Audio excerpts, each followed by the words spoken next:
આજે આપણે જોઈશું ગુણાકારની રીતે અવિભાજ્ય અવયવોને સંબંધિત ગેરસમજો અને સામાન્ય ભૂલો।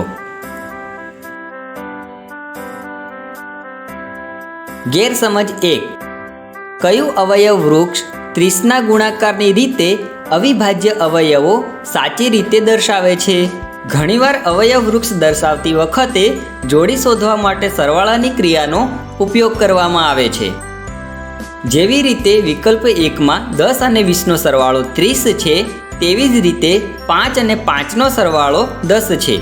અવયવ વૃક્ષને આ પ્રકારે દર્શાવવું ખોટું છે।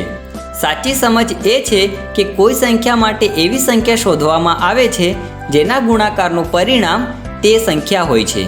આ સમજથી સાચો જવાબ છે વિકલ્પ બીજો। ઘણીવાર સંખ્યા 1ને પણ અવયવ વૃક્ષમાં સમાવવામાં આવે છે। આ સમજવું જરૂરી છે કે અવયવ વૃક્ષ અવિભાજ્ય અવયવ મેળવવા માટે બનાવવામાં આવે છે।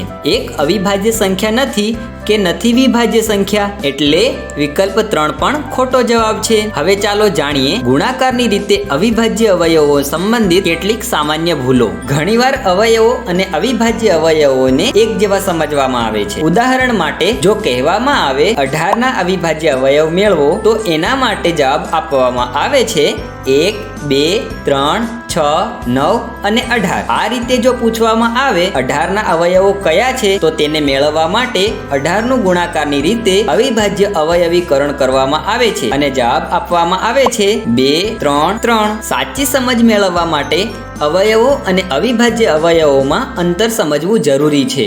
અવયવીકરણથી મળતા અવયવો અવિભાજ્ય અને વિભાજ્ય બંને પણ હોઈ શકે છે, પરંતુ અવિભાજ્ય અવયવીકરણથી ફક્ત એવા અવયવો મળે છે જે અવિભાજ્ય હોય છે। આજે આપણે જોયા ગુણાકારની રીતે અવિભાજ્ય અવયવો અને તેને સંબંધિત ગેરસમજો અને સામાન્ય ભૂલો।